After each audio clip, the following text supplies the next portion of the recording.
warahmatullahi wabarakatuh. Welcome to podcast kawan Sunanti, the special episode karena banyak yang mengapresiasi broker ini. Jadi kali ini kita bakalan adain lagi podcast kawan Sunanti dengan tema yang juga spesial, yakni soal gimana sih konsentrasi keuangan bareng langsung sama Tenisa yang sudah bergelar SNI.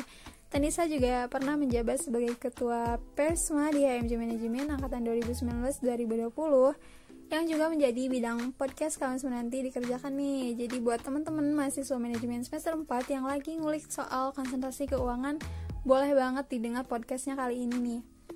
Mungkin sekarang boleh nih perkenalan dari Tenisanya. Halo, assalamualaikum warahmatullahi wabarakatuh. Nama saya Nisa Zahudah. Biasa dipanggil Ica atau enggak Cawel. Kebanyakan sih yang manggilnya Cawel ya. Kalau di kampus tuh. Senang banget nih bisa diundang di podcastnya HMJ Manajemen episode yang sekarang. Ini alumni tahun 2020 di jurusan manajemen ini ya pastinya. Konsentrasinya ngambil konsentrasi manajemen keuangan kebetulan.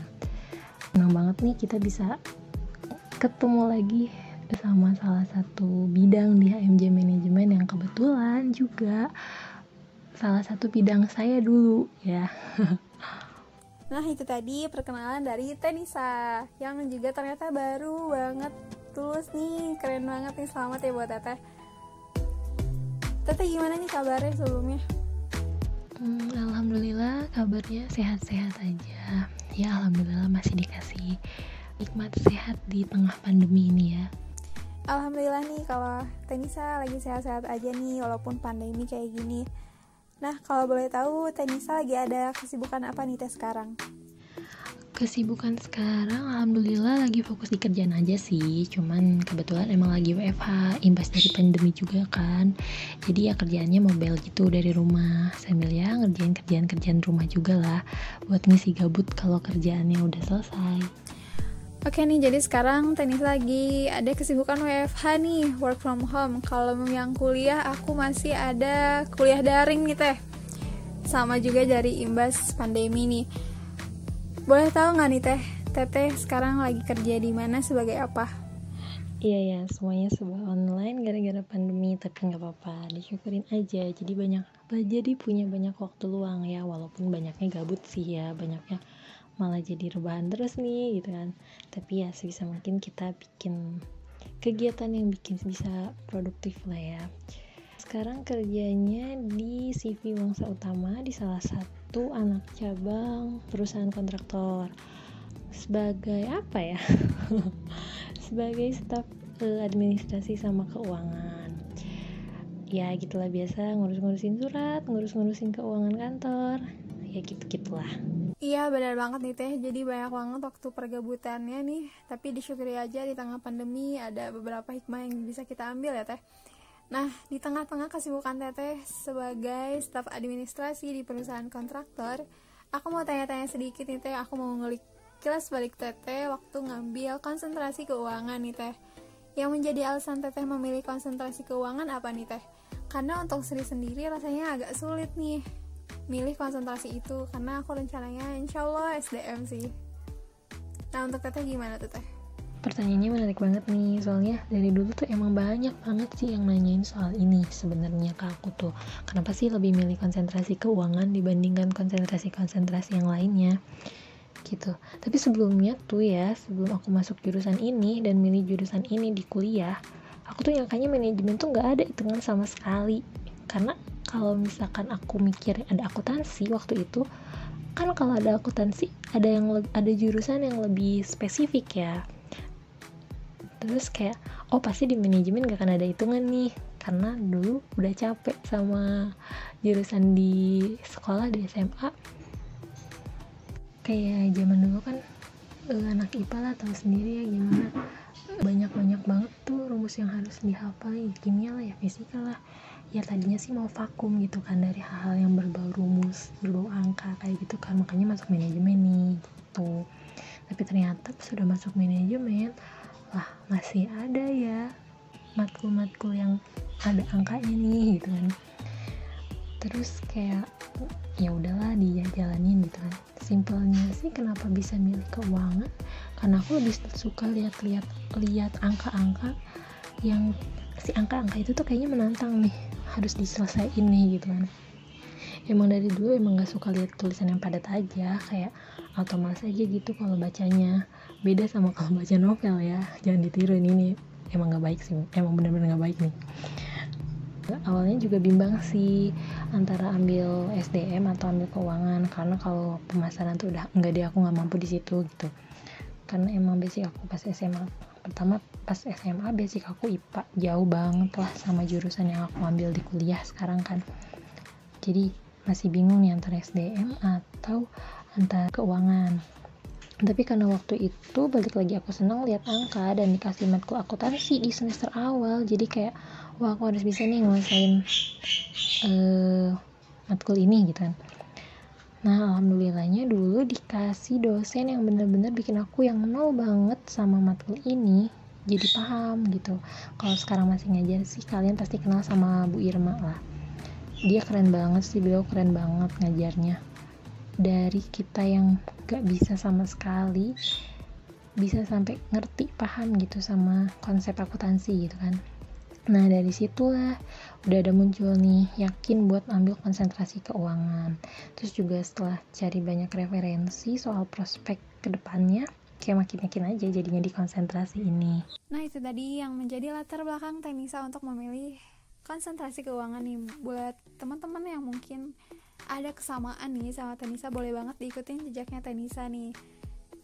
Dan tentunya jangan lupa untuk memilih konsentrasi sesuai dengan apa yang kita pengen nih, apa yang kira-kira kita ada passion di situ. Dan juga jangan lupa untuk belajar prospek kerjanya kayak gimana nih, benar banget kata Tenisa tadi. Nah untuk pengalaman teteh nih di konsentrasi manajemen keuangan, apa aja nih teh yang harus dipersiapkan, entah itu ilmu akuntansinya mungkin yang harus dipelajari banget, atau apa aja nih teh? Iya bener banget sih, kita harus sesuai passion banget buat milih konsentrasi. Soalnya jangan asal-asalan lah ya, jangan kayak karena teman kamu milih ini jadi kamu ikut-ikutan gitu.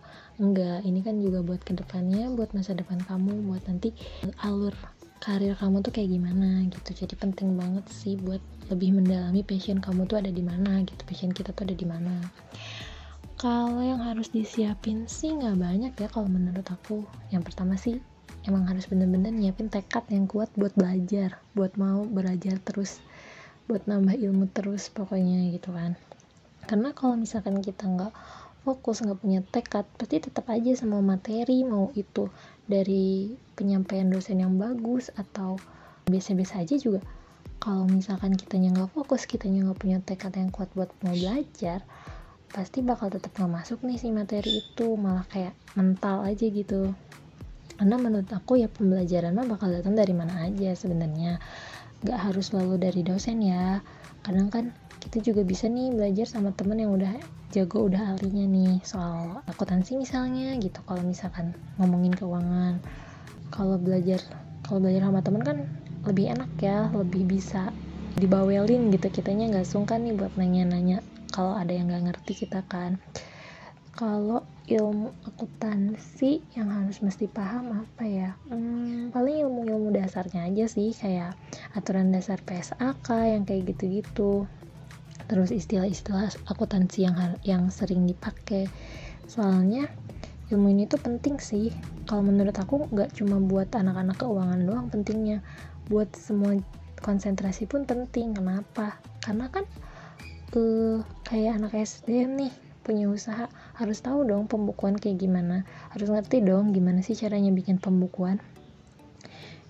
Jadi nggak cuma anak keuangan aja nih yang harus ngerti gitu kan, kita pun yang lain kalau bukan dari anak keuangan ya harus ngerti, karena emang akuntansi itu penting banget sih, apalagi pebisnis ya, harus benar-benar ngerti gitu soal akuntansi, pembukuan simple kayak gitu dan lain-lain gitu kan, biar jelas nih nanti cash flow sama yang lain-lainnya gitu lah yang berhubungan sama bisnis kita gitu.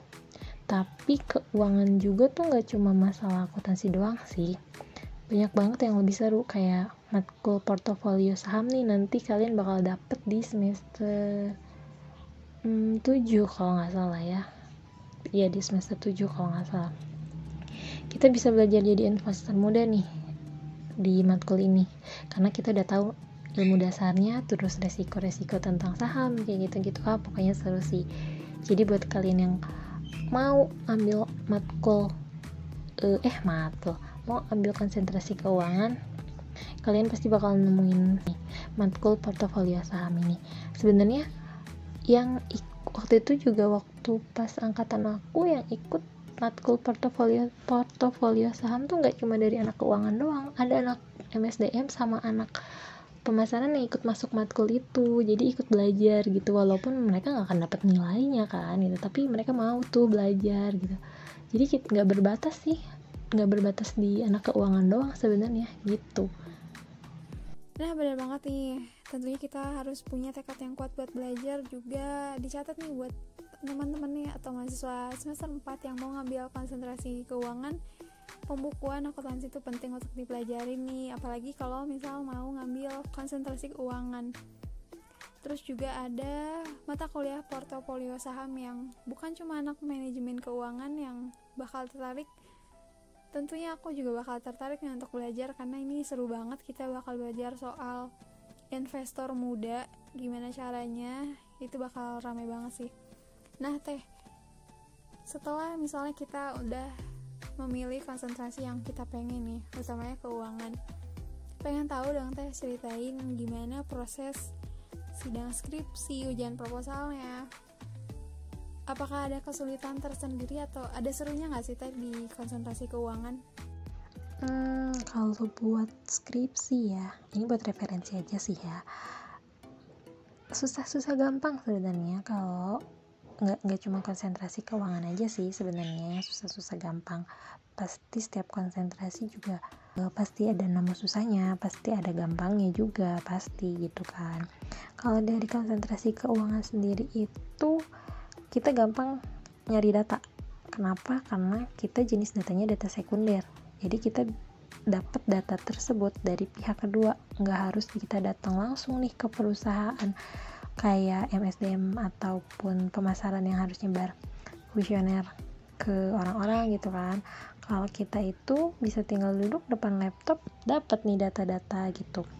Ya walaupun kadang emang di periode-periode tertentu emang kita harus benar-benar nyari ngulik si data itu gitu kan gitu.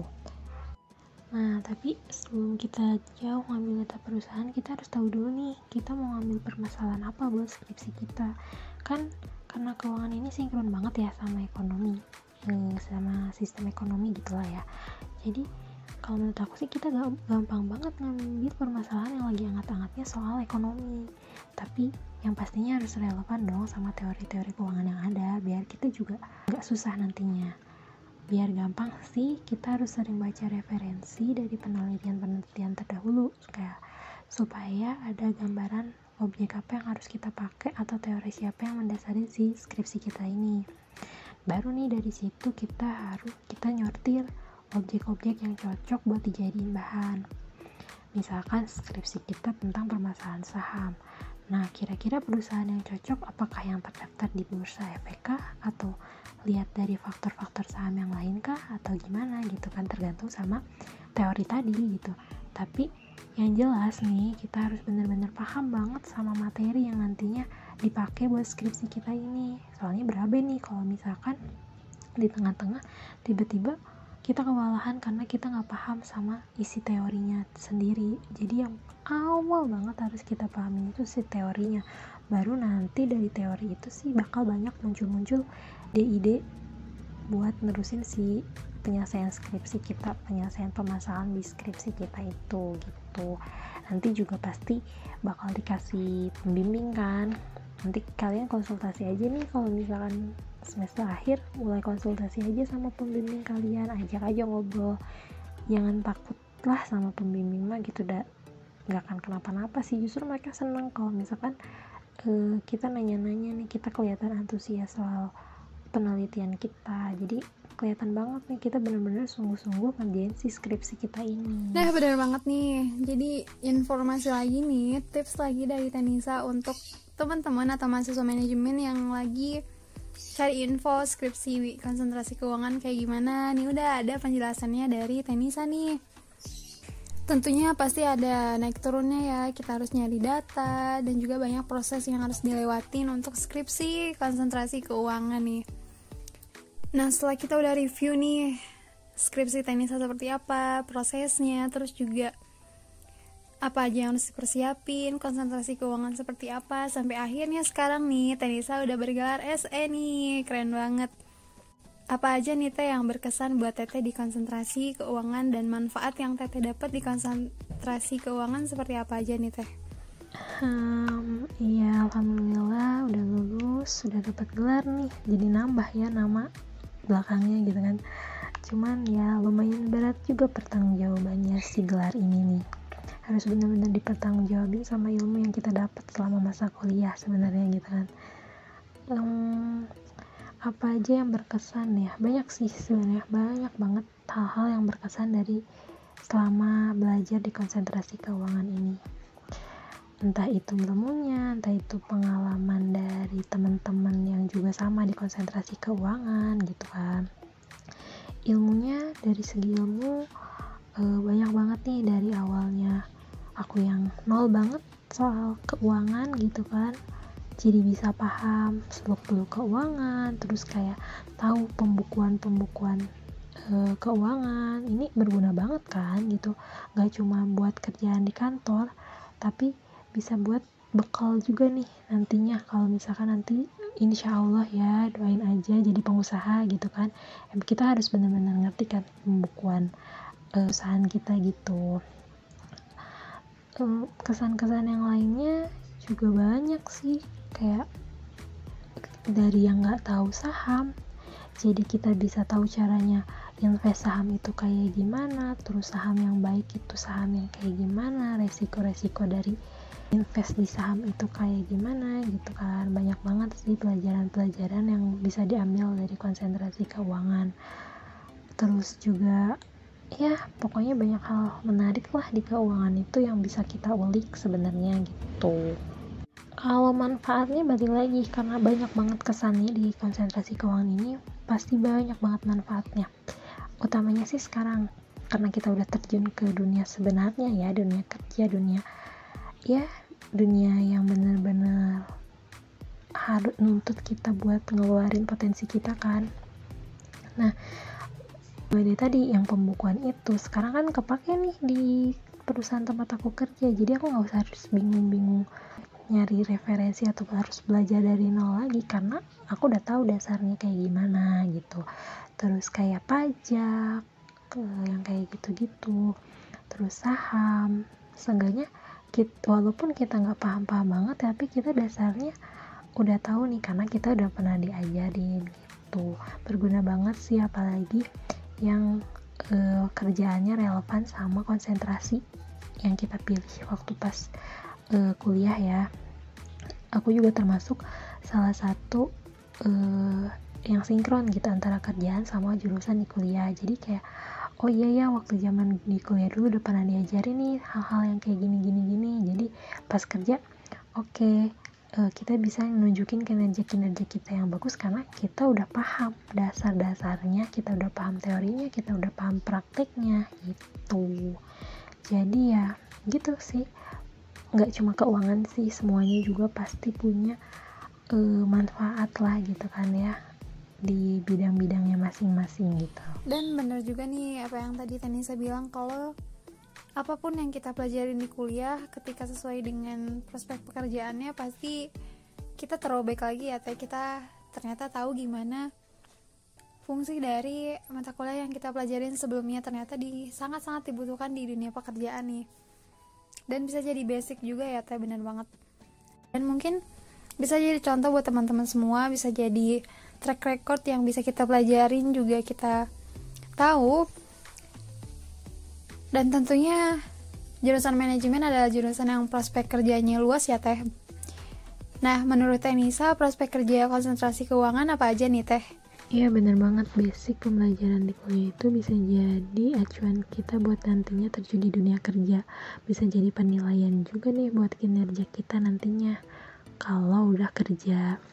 gitu. Untuk prospek sendiri, prospek manajemen keuangan tuh banyak sih. Yang pertama kayak jadi auditor bisa, jadi akuntan juga bisa, jadi konsultan perusahaan juga bisa.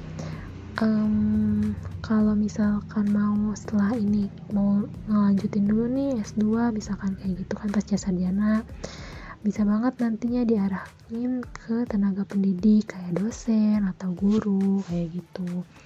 Terus juga masih banyak sih sebenarnya ya, kayak jadi manajer keuangan, terus jadi financial analyst, kayak gitu-gitu sih, banyak banget dan itu pasti seru banget.